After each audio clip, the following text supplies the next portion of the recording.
Para walang masabi sa atin. Hindi ka mare-red tag, hindi ba, sir? Wala ho dapat ma-red tag dahil sa lang sa pagtulong sa tao. Yes, sir. Tama po. Kung ginagawa mo rin yung tungkulin mo na wala ka nang binabanggit tungkol sa gobyerno, basta tulong lang, simple lang. Kasi ang issue po sa red tagging is that hindi ho yung grievance eh.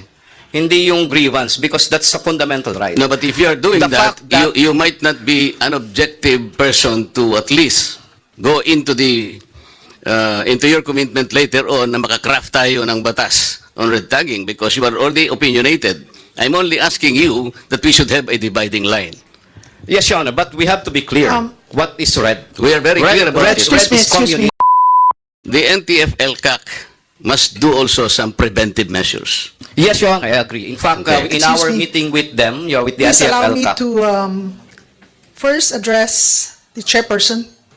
Kasi parang nagsagutan na kayo na. Yes. So, I'm sorry, Your Honor. The CHR is apologizing already, Madam Chair. Can you please state your last question? Yes. Salamat po, Madam Chair. Madam Chair, may I know from the CHR if they are cognizant of the fact that KOJC is a religious organization? yes, Your Honor. And considering, Madam Chair, that it is a religious sect, and I believe the CHR knows that several thousands of PNP members troop to their compound and stayed there for several days already, and I think up to today they're still there.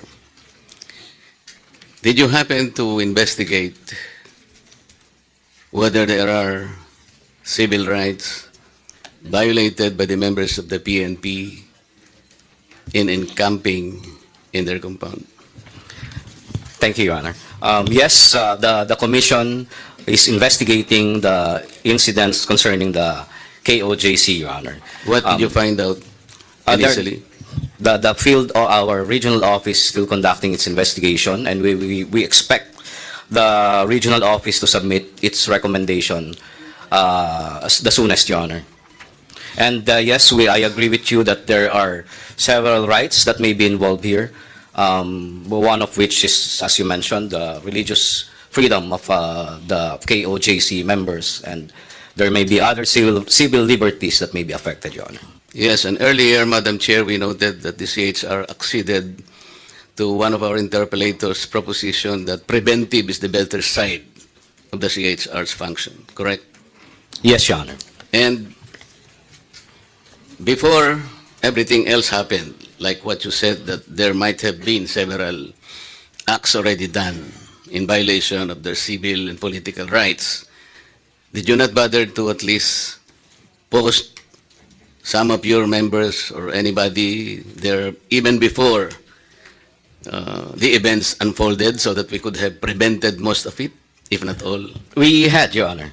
In fact, we assigned at least 3 investigators in the area, Your Honor, as early as September 1. Did they have the power to restrain or even advise the members of the PNP as to the action that they should do in relation to possible violations of their political and civil rights?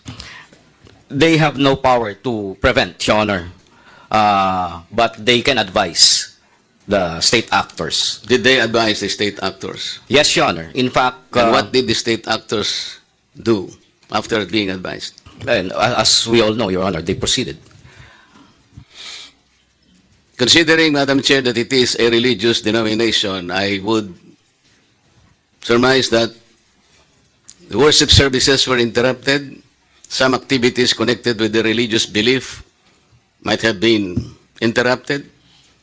And these are serious violations of their political and civil rights. Maybe like marriage are being celebrated in that compound, baptism probably, anything you might think, activities that is related to their faith. And today, that is still existing. I think they're still prevented from doing that.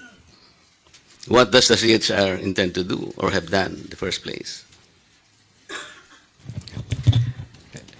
Our regional office, Your Honor, is currently investigating the situation, monitoring the situation, and in fact, we already Investigating and monitoring, Mr. Chair, different will not- ones, Your Honor. is not good enough.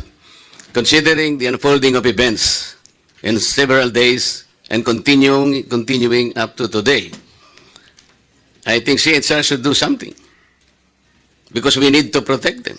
Protecting their human rights is the center of the function of the CHR. Am I Yes, correct? yes, Your Honor. But before the commission acts on the situation and to perform whatever is necessary, we have to conclude our investigation.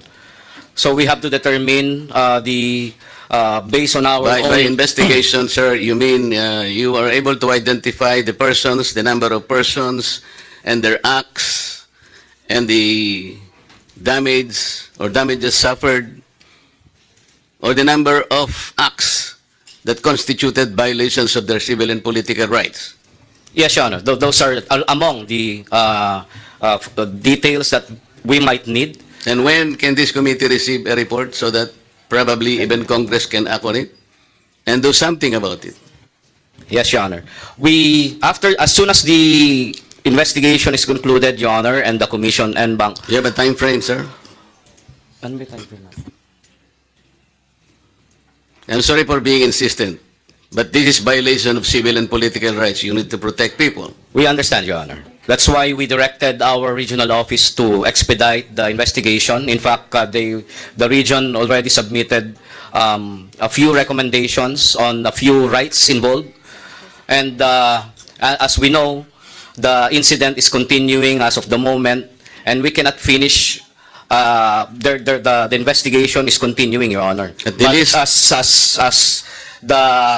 as the regional office concludes one issue, they are required to submit it to the commission. Yes, while you are doing the investigation, at least you should have done something to prevent further violations of human rights. Because hindi na po matitigil, baka hindi na rin matigil ang pag-iimbestigahin nyo. Because while you are investigating, nagagawa pa rin po in continuing violations of human rights. Can Yes, we yeah. expect, for example, a report by 5 o'clock this afternoon, Mr. Chair? That would be impossible, Your Honor, because we will be waiting for the recommendations from the regional office, Your Honor. But So 5 o'clock tomorrow morning? Or 5 o'clock 3 days later? Perhaps, Your Honor, after the September 10 meeting of the Commission and Bank, we may have decided on a certain matter. That will be 1 week from today. Yes, And Your we are Honor. expecting that there are a lot more violations will happen. Am I correct? Yes, Your Honor. Okay. A while ago, red tagging was mentioned, Mr. Chair. Yes, Your Honor. In the phrase red tagging, who is red? What is red? Red pertains to the communist, Your Honor, Can you be more specific? the CPP, NPA, NDF, Your Honor. Okay. Why would a person or a group be tagged as sympathetic to the red? Why? Well, I think that should be answered by the appropriate agency of the government, Your Honor. Yes, but you committed to study further. Yes, Your Honor. And so probably today, you might have an inkling as to why a person could be tagged as red as well. Actually, Your Honor, there If are you are very- sympathetic with the Reds, you can always be tagged as one of them, correct? It may be possible, Your Honor. There are instances where tagging is not only because you are sympathetic to the red.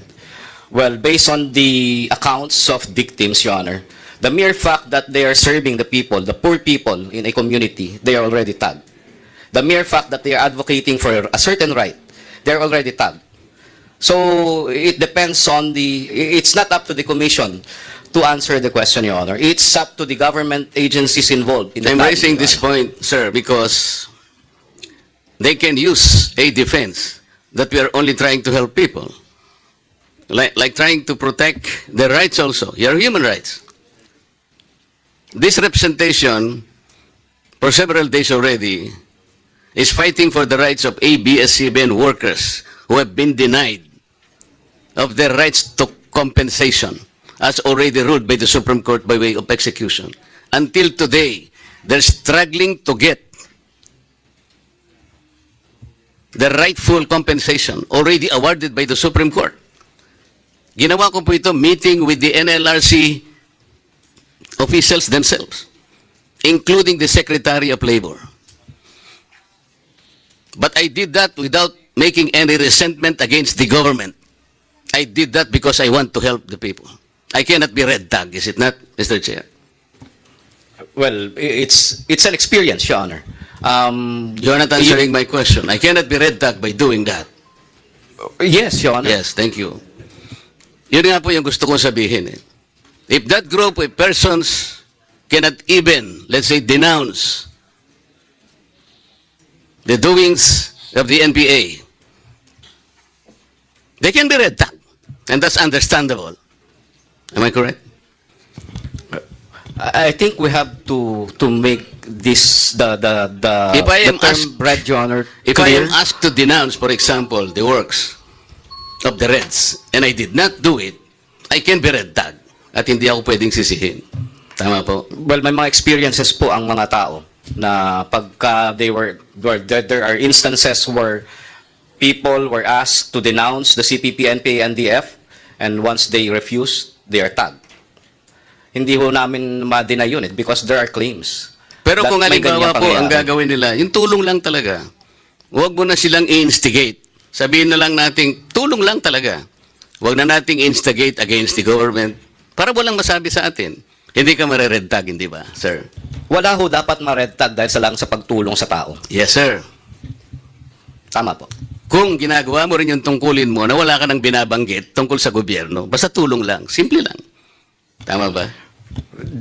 Medyo broad ho kasi yung may binabanggit ka kontra sa gobyerno. Dahil ho when you Pagka redress nag-express ka ng grievances to the sentiments government, kasi, yung grievances kasi, Yes. wag mo nang sinasabi na yung grievance against the government. Talaga pong ganun eh.